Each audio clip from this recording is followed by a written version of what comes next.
В самом сердце суровой сибирской зимы, когда мороз за окном достигает такой силы, что воздух кажется застывшим хрусталем, а каждое дыхание превращается в густое облако пара, в одном уютном доме разворачивается сцена, способная бросить вызов любым законам природы. В тишине спальни, едва освещенной мягким светом ночника, женщина осторожно забирается под тяжелое пуховое одеяло. Она устраивается поудобнее, и в этот момент к ней вплотную прижимается существо, чей истинно черный мех сливается с ночными тенями. Это не домашняя кошка, не плод воображения и не плюшевая игрушка, оставшаяся с детства. Это настоящий живой леопард. Огромный хищник, чьи мускулы перекатываются под кожей, словно живая ртуть, чьи когти способны без труда вскрыть сталь автомобильной двери, а золотые глаза светятся в темноте первобытным, пугающим и в то же время завораживающим огнем. Соседи, конечно, имели на этот счет свои соображения. В маленьких поселках новости разлетаются быстрее ветра, и история о женщине, делящей кров с машиной для убийства, обросла сотнями слухов.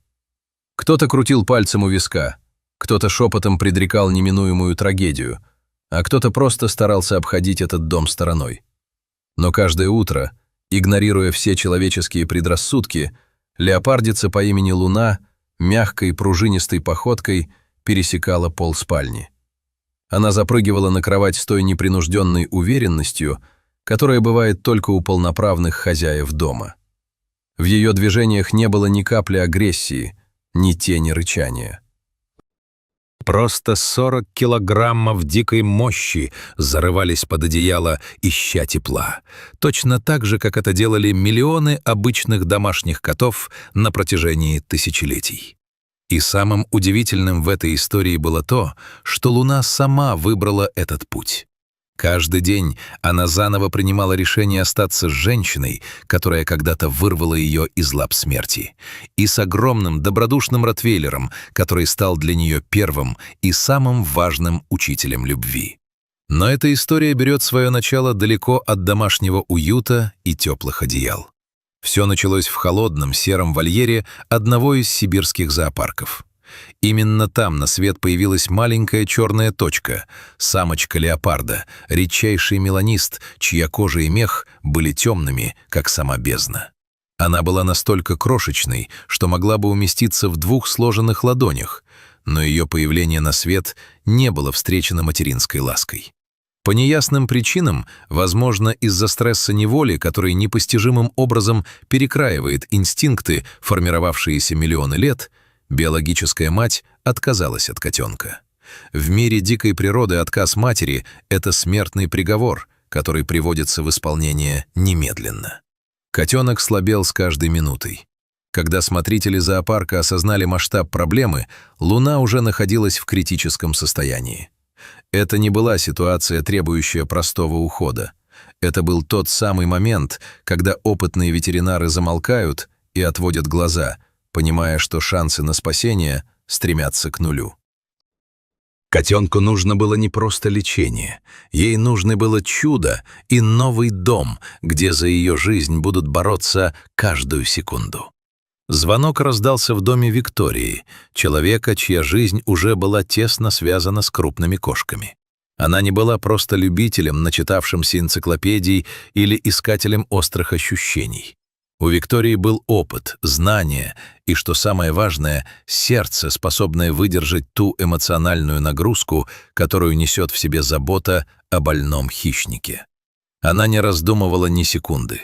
Виктория сама приехала в зоопарк и забрала это дрожащее существо. В тот день через порог своего дома она перенесла не будущего грозного зверя, а крошечный, почти невесомый комок черного меха, который издавал звуки, больше похожие на отчаянный писк о помощи, чем на рык леопарда. Луна смотрела на мир затуманенными глазами, в которых угасала жизнь. Первые недели превратились в бесконечный марафон на выживание. Виктория организовала круглосуточное дежурство, питание из пипетки каждые 2 часа, специально подобранные смеси, обогащенные витаминами и, самое главное, постоянный физический контакт. Виктория спала рядом с Луной, чтобы та чувствовала тепло человеческого тела, чтобы она ни на секунду не поверила, что снова осталась одна в пугающей темноте. Это был изматывающий, физически и морально тяжелый труд. Но природа оказалась сильнее смерти. Спустя 2 недели случилось то, во что многие боялись верить. Луна начала проявлять аппетит. Она стала поднимать голову, ее взгляд сфокусировался, и в нем промелькнула первая искра того самого любопытства, которое отличает здоровое животное. Именно тогда Виктория поняла, что самый страшный кризис миновал, но впереди их ждало нечто более сложное — социализация. И в этот момент на сцену вышел Венза. Венза был ротвейлером, чья внешность могла внушить ужас любому незнакомцу.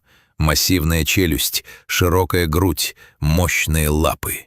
Он выглядел как ожившая скала. Но за этой грозной оболочкой скрывалась душа самого миролюбивого существа на планете. У Вензы была удивительная способность. Он умел сохранять спокойствие в любых ситуациях. Виктория знакомила их предельно осторожно, понимая, что любая ошибка может привести к трагедии. Луна, впервые увидев это огромное, пахнущее незнакомыми запахами существо, мгновенно проявила свои природные инстинкты. Она взлетела на самый верх высокого шкафа и оттуда, прижавшись к стене, наблюдала за монстром внизу. Венза же поступил так, как подобает мудрому наставнику. Он просто сел на пол. Он не лаял, не пытался подойти ближе, не проявлял никакого интереса. Он просто был рядом, позволяя Луне привыкнуть к своему присутствию. Его хвост совершал медленные ритмичные удары по полу, тук-тук, тук-тук, словно метроном спокойствия. Прошли дни, прежде чем любопытство леопарда победило страх. Луна начала спускаться со своего убежища, сначала на одну полку, потом на другую, пока, наконец, ее лапа не коснулась того же ковра, на котором лежал Венза. То, что произошло дальше, Виктория называет периодом прекрасного хаоса. Ротвейлер и леопард начали играть. Это были игры, лишенные всякой логики с точки зрения биологии, но полные смысла для них двоих. Они носились по дому, снося на своем пути стулья и переворачивая миски с водой. Они боролись, кувыркались и в конечном итоге засыпали в одной общей куче, где черная лапа леопарда могла покоиться на мощной шее собаки. Венза стал для Луны не просто другом, он стал ее учителем. Именно он научил ее контролировать свою силу. В дикой природе леопарды не знают пощады, их укус предназначен для того, чтобы прерывать жизнь. Но в играх с Вензой Луна должна была учиться нежности. Когда она слишком сильно сжимала челюсти или выпускала когти, Венза издавал короткий резкий звук. Это не был рык агрессии, это было строгое порицание. И Луна слушалась. Она мгновенно останавливалась, смотрела на него своими золотыми глазами и в следующий раз была уже осторожнее. Это был уникальный процесс. Собака воспитывала высшего хищника, прививая ему правила поведения в стае. Благодаря Вензе Луна осознала, что близость и ласка могут быть важнее, чем охотничий азарт. Постепенно характер Луны начал трансформироваться. Те, кто ожидал увидеть в ней коварного зверя, были поражены. Она переняла многие привычки Вензы. Например, она научилась ждать Викторию у двери, радостно подпрыгивая при ее возвращении. Она начала понимать команды и, что самое удивительное, полюбила прогулки на поводке. Когда они выходили в лес, Луна шла рядом с Вензой, постоянно оглядываясь назад, чтобы убедиться, что вся их стая в сборе. Если кто-то отставал, она останавливалась и ждала точь-в-точь, как верная пастушья собака. Природа наделила ее телом убийцы, но воспитание дало ей сердце преданного друга. Однако жизнь в городской квартире становилась все теснее для подрастающей кошки. Леопарду нужен простор, нужны деревья, нужен запах настоящей земли и леса. Виктория и ее партнер Давид понимали, что ради благополучия Луны им нужно изменить свою жизнь. Так начался новый этап — переезд за город. Они приобрели участок земли в окружении лесов, где не было любопытных глаз и тесных заборов. Для Луны это стало настоящим раем. Здесь она наконец-то смогла проявить свою истинную мощь.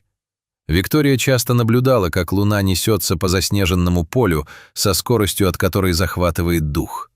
Это было воплощение абсолютной свободы. Черная молния на фоне бесконечных сибирских снегов. Венза старался не отставать. Его тяжелый топот создавал аккомпанемент к грациозным прыжкам леопарда. В этом новом доме Луна открыла в себе еще один талант. Она оказалась невероятной альпинисткой. Она взлетала на верхушки сосен с такой легкостью, словно для нее не существовало гравитации. Сидя на высокой ветке, она могла часами наблюдать за окрестностями, оставаясь невидимой для всех, кроме своей семьи. Но даже там, на высоте, она оставалась домашней девочкой. Стоило Виктории позвать ее, как Луна стремительно спускалась вниз, чтобы уткнуться головой в ладони хозяйки и потребовать своей порции ласки. Давид, который вошел в эту семью позже, сначала испытывал естественное опасение. Одно дело видеть леопарда на экране, и совсем другое — жить с ним под одной крышей. Но Луна покорила и его. Она проявила к нему удивительную эмпатию. В те вечера, когда Давид уставал или был не в духе, Луна приходила к нему, ложилась рядом и начинала свое знаменитое мурлыканье. Это не был тихий звук домашней кошки. Мурлыканье леопарда — это низкочастотная вибрация, которая, кажется, проникает в самые кости, успокаивая нервную систему и снимая любой стресс. Это был ее способ сказать «Я здесь, ты в безопасности». Отношения Луны и Вензы со временем только крепли.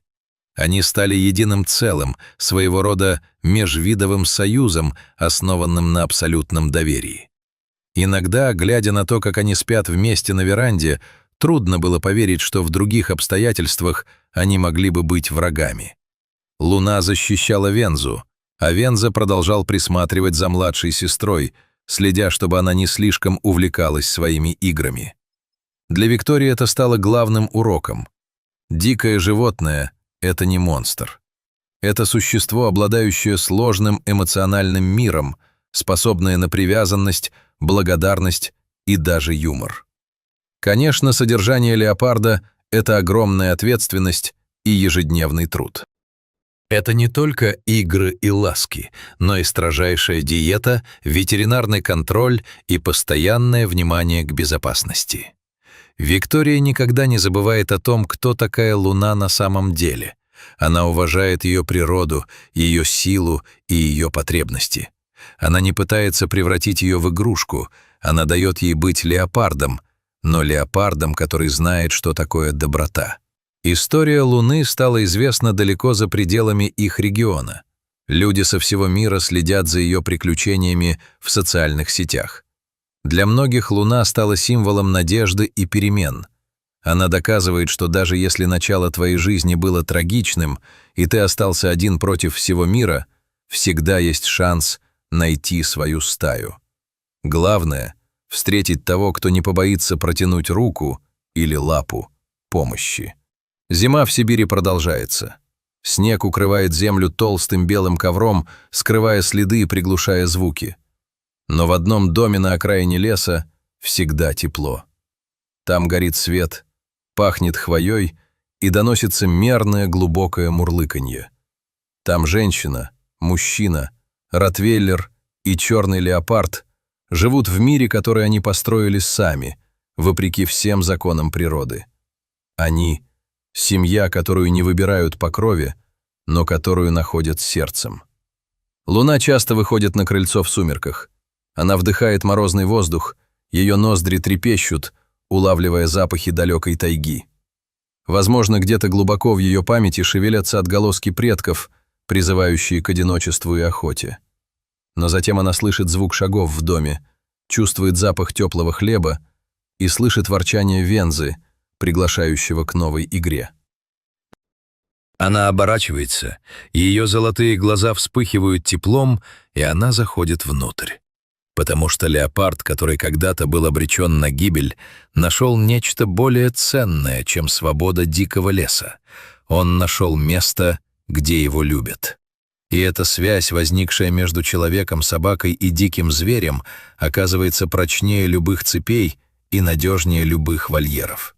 Это история о том, как одна маленькая черная тень смогла осветить жизни многих людей, напомнив нам всем, что любовь не знает границ, а доброта способна укротить даже самое дикое сердце.